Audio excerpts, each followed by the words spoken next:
Welcome to episode 2 featuring Kotare's Bf 109K-4. In this episode, I wrap up the interview with Mark and I get cracking building the kit. So please stick around. So we're talking about the E as maybe a down the track one day or another favourite, 109. Yes. Yeah. So many colour schemes, and I was just thinking of because these moulds last decades, and I'm hoping to leave it to my children that there's actually far more mileage in an E than there is a K, just because they made so many of them, served all around the world. Well, not all around the world, but all the battle theatres. Yes. And I have a Spanish Civil War, so okay, yeah. E's arrived just before that finished, and the E and the Spitfire Mark 1, just their perfect counterpoints for the Battle of Britain, like you mentioned. So exactly.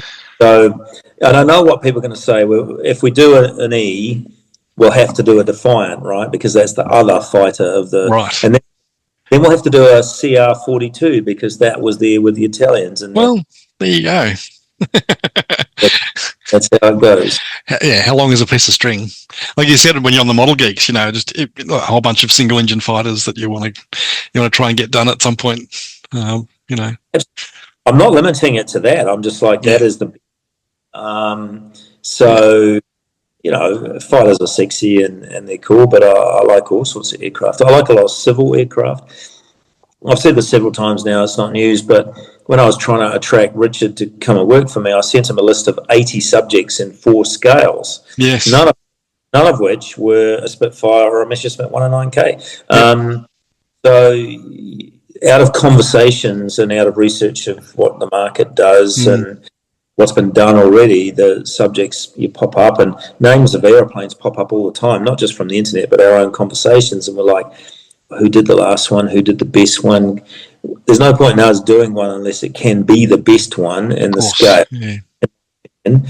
So, you got to pick and choose, and it's got to make money. I'm not Peter Jackson. I don't have a movie. So when we jumped on this call earlier, you were tinkering with a K. You were building one. There you go, cockpit tub. Fantastic. Yeah. On it. Yeah, so this one will be my first one that I paint, because this is still the T2 test shot. Yep. And I'm the slowest modeler in the world. So one of the cool things about being involved in this sort of thing. So back to your Spitfire for a minute, with your painted insignia and things. I was Spitfire for Darren and Richard to take to Telford, and I've been building it for a while, but I'm slow and the decals hadn't come, and luckily my friend Craig Sargent, he cut a set of masks, but I had never painted roundels with a mask. I'd never used it except one time for Hinamaru, which is easy. Red balls, red dots. So like at 8 o'clock on Friday night, I get home from work with the masks, and the kit is painted, but I've got to learn to use masks. And multi-ringed roundels aren't the easiest thing to Thank God for Craig. So they were leaving Tuesday morning, and I had to work. So I did 2 18-hour days in a row. Craig, bless his heart, came over and sat with me for about 8 hours and did propellers and wheels and things. And then the weathering, it ended up looking not bad because I didn't have time to be subtle. And people were polite about it, but I'm sure there are much better ones out there, including yours. Thank you. Yeah. No, well, look, I think that's the beauty of that sort of early era Spitfire, is that you can do them relatively clean or you can do them really, really dirty. I had a vision when I first started thinking about Spitfires a while ago that they were always quite clean that early on. No, absolutely not. They were beat up. Yeah. So I'm just over Easter. I'm hoping to finish 2 Mark 1 earlies, one in the 19 Squadron 1 scheme, like 2 weeks after delivery. A little bit of, we were talking before, a little bit of shine. Still, there was only 8 of them in the squadron, so they were like precious children. And one with the other squadron markings. Is it PR? Oh yeah, 609 Squadron. It's it's my one. Yeah. But in May 1939, so it's been out on the open all winter, hammered because everybody's trying to get their hours up. Everybody's doing gunnery practice. Yep. So for me, and that had been repainted and new codes. So I've got to get better at weathering so I can display the difference between fresh and 6 months old. Yep. And I guess that's something exciting for me personally about when the 109 happens, is that, awful, terrible fuel, at the end of the war. And whilst they didn't necessarily have long lifespans, they didn't fight their way through the war, the Ks, they were very late war. They still had, pretty ordinary fuel, and you see a lot of them, and they're pretty dirty, they're pretty beat up and that sort of stuff. So that's exciting for me, is that opportunity to really lean into the weathering on that sort of stuff. So and you can pretty much paint them any colour you like, except I suppose pink or anything. But so the controversies over the colours just do my head. So we'll get blasted whatever we choose to do. So the cover scheme one, which the painting's nearly finished, so I'm looking forward to publicising that. Fantastic. That's going to be in a very classic 74, 75, 76. One of the first production ones at Messerschmitt, what they were doing. And that's also probably my favourite Luftwaffe scheme, so that's fine. Not to say I don't like the greens and the olive, the brownie greens and the one with the 76 serpent down the side, that sort of stuff. It's wild. Some of those camo schemes. And the good thing is, I don't know in the last 30 years how many models I've painted and decaled in the kit schemes. So we're putting all this massive effort into decals, knowing that half the purchase of the kit are not going to use them anyway. But some will, and will like them. And there's a couple of little discoveries on the decals that I'm interested to see what people think of. Again, that Richard has come up with. So that's great. That'll come out in due course. Yeah. All right, so let's kick off construction. Construction starts off, as you can imagine, with the cockpit. Here I'm assembling the cockpit firewall. This is the breech cover for the Mark 108 30mm cannon that's in the nose. Really quite well detailed for mostly a part that you won't see. It's tucked very deeply down inside the cockpit. Moving on now to the cockpit tub. There's the seat back and the cockpit floor, also really nicely detailed. Very positive keyed location points too, so that you kind of can't get it in the wrong spot, which is really good. My glue of choice is, to me, a super thin quick type. It's a pretty hot glue, but it works really well. Just keep your fingers away from it so they don't leave fingerprints everywhere. You can see a lot of detail incorporated in the cockpit parts. Lots of sidewall detail. In the K, cockpit interior was quite a bit different from previous Marks. Here's the seat pan. So the kit provides two options: a molded in seat belt option, which I'm going to use, and also a seat pan that doesn't have seat belts, so you can use aftermarket parts. Moving on to the pedals. Obviously two pedals for the cockpit, for the pilot. No foot straps, which is obviously something that's intentionally done by Kotare, but that's fine. Easy to add them yourself if you wanted to. And here I'm adding a really tiny piece. This is the pilot's oxygen control. So in the previous 109 cockpits, and especially the G cockpits, this was exposed. And now it's actually mounted inside the console on the side there. And here's the joystick. It's a single part. I'm just dry fitting it now. I will paint this and add it later once the cockpit's installed. The third round of test shots, you posted on Facebook that you were hoping for maybe sometime later this month or potentially May, depending on how it goes. I think we'll have I think they'll probably only take a week, 10 days to do the third test shots. it's the 1st of April now. This is not April Fool. I'm hoping we'll be shipping the pre-sale kits from China to New Zealand by the 30th of April. Wow. Yeah, that's great. Well, we ship them out from here, so we get them air freight. We put them together with the box art print, the free. So if you pre-order, but you get the box, the only way you can get one. We're never going to sell them.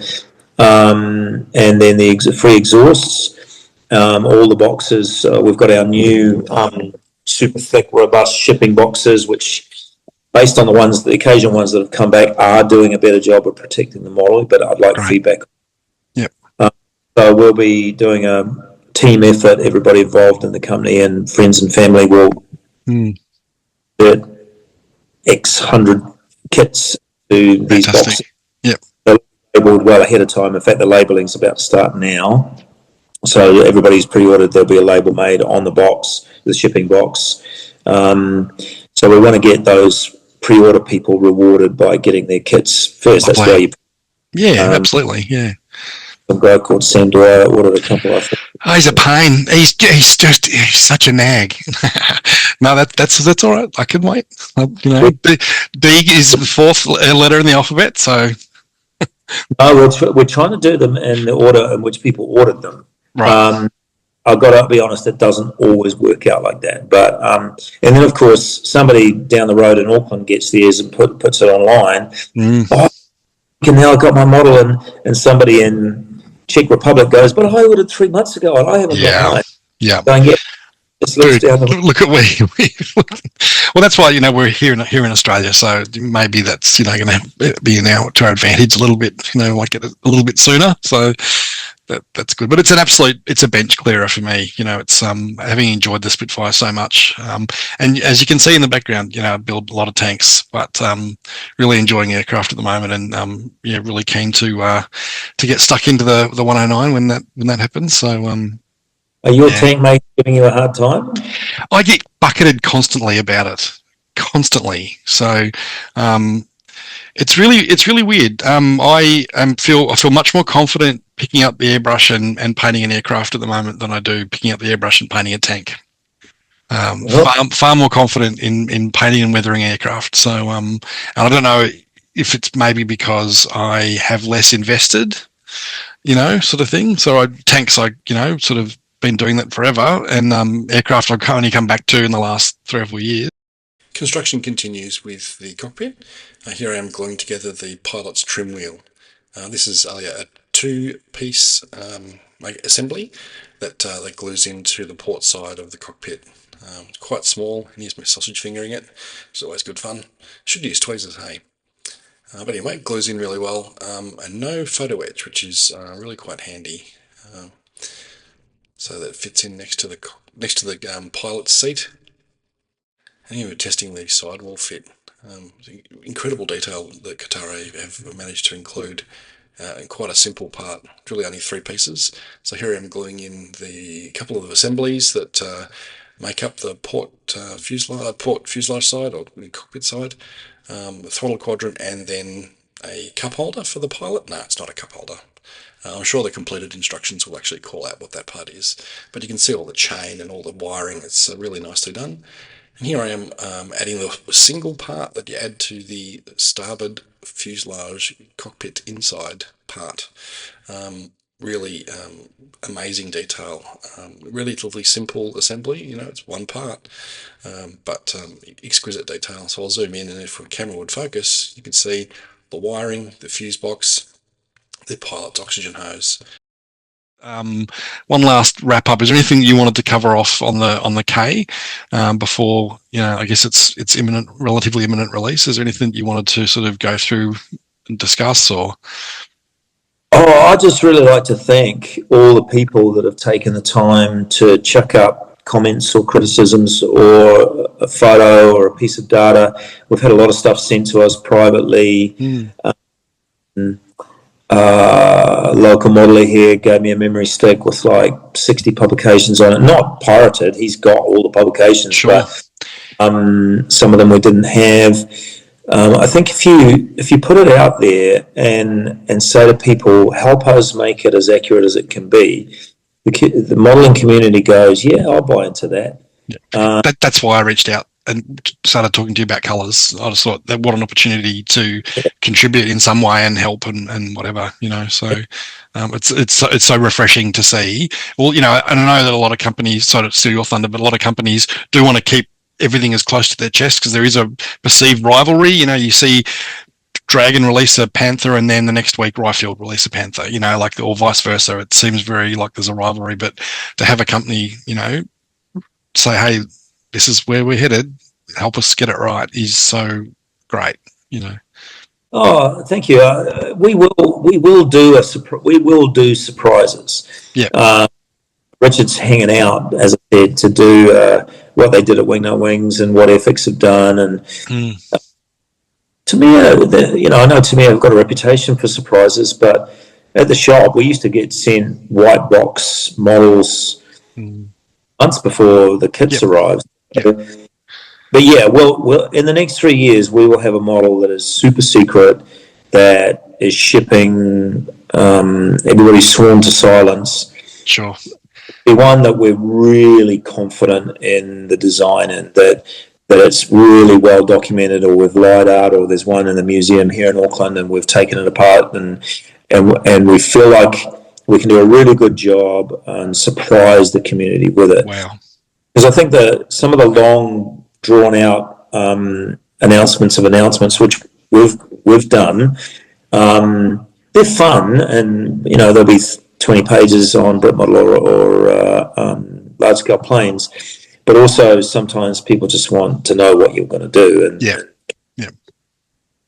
So thanks to the community for their input in the K. It won't be perfect, but hopefully it'll be pretty close. It's super exciting. So and look, thank you so much for your time tonight. It's late there. So no, it's wonderful. So thank you, and be prepared to be spammed with K photos like I spammed you with the 109 photos.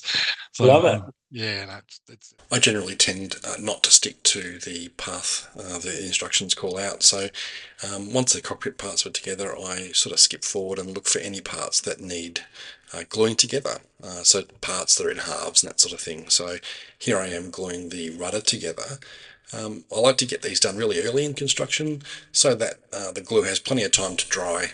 So that by the time I'm ready to fit them to the model, I can clean up any seams and that sort of stuff. So I like to apply a good amount of glue, not go crazy, but a good amount, and then give it a good squeeze just to get a nice bead of sort of molten plastic between the parts. I know it sounds really simple, but it sort of cuts out a lot of time cleaning up later on. No need for filler.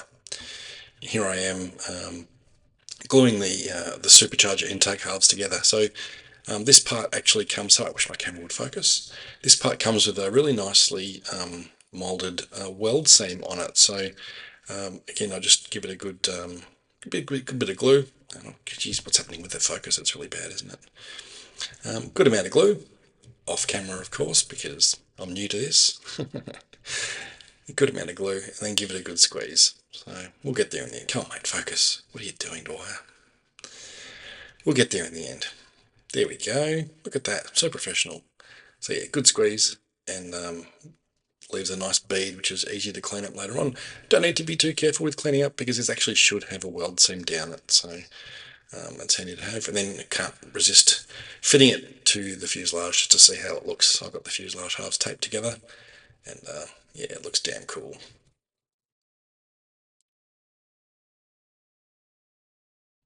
So here's a view of all the parts that I've pre-glued together. We get an early and late rudder in the kit, which is pretty fantastic. You get lots of options. There's early and late horizontal tail surfaces. Again, with these aircraft, there was a lot of mixing and matching going on, so you can get away with using other of them. There are the wheels. Incredible detail on the wheels, really amazing, just for two parts. So again, lots of glue squished together to get a seam down the middle, and I'll clean that up later on when the parts have dried. There's the tail wheel. Quite an innovative way of doing the tail wheel as well. You can see the tail wheel slots on, keys together very positively. Still get lots of detail in there. There's the drop tank. Beautiful weld detail and fittings detail, that sort of stuff. that'll be fun to paint up and have all quite weathered and beaten up a little bit as well. And let's trial fit some of the parts together, because I absolutely am a sucker for dry fitting. So there's the wooden tail and the horizontal surfaces, tail surfaces, and then there's the late style rudder fitted as well. So yeah, it looks great. Certainly looks the part. I'm looking forward to gluing these parts on permanently when the time's right. And again, yeah, let's test fit the supercharger intake, because it's either that or fly around the room making aircraft noises, and well, the wings aren't fitted, so I can't really do that yet. This assembly is the tail wheel assembly that fits up inside the rear of the fuselage. It's a multi-part setup, geared to take the tall tail wheel that was fitted to 109Ks. It's really simple, quite sturdy, but it's obviously designed to hold the very tall, legged, if you like, I guess the right word is, tail wheel. So I've got the fuselage halves taped together, just prying them apart, really just test fitting at this stage, because I'm not ready to glue the fuselage halves together. When the time comes, this will be glued to one half of the fuselage. But just testing it in there, you can see it's got some of the already fitted in place little arms for the bay doors. So the 109K had retractable tail wheel doors. Next up, we're going to build the radiator. So this is very simple but really well detailed part. Two radiator faces, front and rear. You can't actually see the rear one, but it's there, so you know it's there.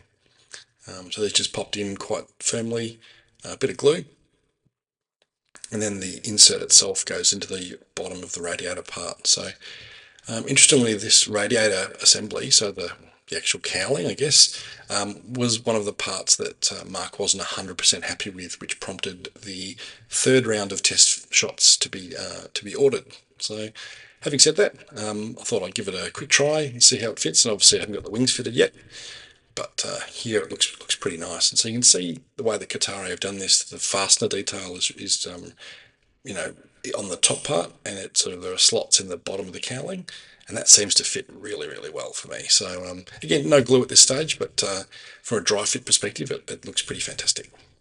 Moving on to building the main gear bay, one of the first callouts is to drill a couple of holes in the ends of the gear bay. So these are the little parts that fit the ends of the gear bay, and these are for the doors. And the fact that these are moulded sort of blind, you have to drill them out, maybe hints at other versions to come that didn't have outer gear doors, because only the K model had outer gear doors. So pretty quick, just drill those out.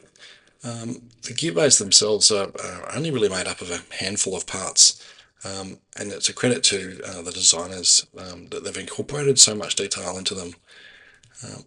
A little actuator arm that sort of gets glued in behind, so you sort of only really see that through the holes in the gear bay, but again, it's there. Unlike, be careful, like you can see there, I cut the little locating tab off. You can't see it when it's all glued in. Anyway, build up the other side, and then you glue both assemblies to a wing spar, which not only positively locates the gear bays themselves, but helps get the dihedral right and adds a lot of strength and rigidity to the wing assembly. And pretty liberal with glue, just squeezing it all together to make sure it's all positively located.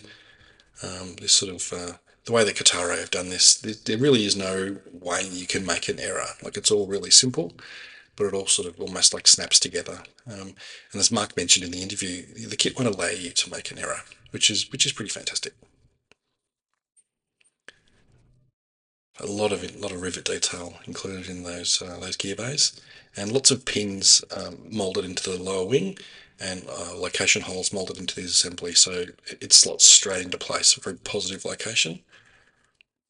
And look at that detail. Looks fantastic. This is all being dry fit at this stage, so I can paint it down the track. Moving on now to the leading edge slats in the wings. So this is a real innovative way of doing it that Mark's very proud of, justifiably. So this is the retracted slat insert, and that slots very positively into the wing. And there's another option as well for deployed slats. And so you can see this just clips in, And look at they've got the wing surface detail very, very thin, probably the thinnest I've ever seen on a kit, which is amazing. So again, Mark's called that out as something to be justifiably he's very proud of, and it looks it really does look in scale, looks the part. So there's the deployed forward slat. Looks really great. Leading edge slat, not forward slat. Anyway, again, these are just trial fitted for now. While I'm at it, let's throw together the I guess they're oil coolers in the wings, or they're radiators. Yeah, I'm sure you'll tell me in the comment section. But there's two sets of these, and they are obviously exactly the same. The kit gives you options for open and closed radiator cowling, and it helps if I actually put them in the right way. Such an office wire. Again, really simple, very positive location, location pegs and holes to make sure you can't get them in the wrong spot, which is really great. And these just slot straight in.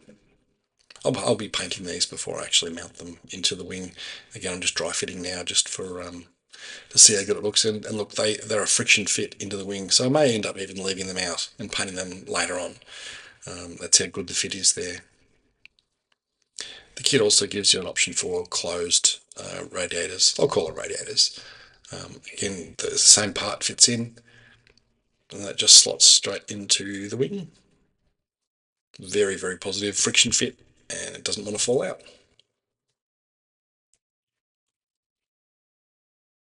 The last assembly for this episode are the inner and outer flap assemblies for the wings, the main wings. So these have an upper and lower part, and they join together really well. Some location points so that you can't get it wrong, which is a theme that runs throughout the build.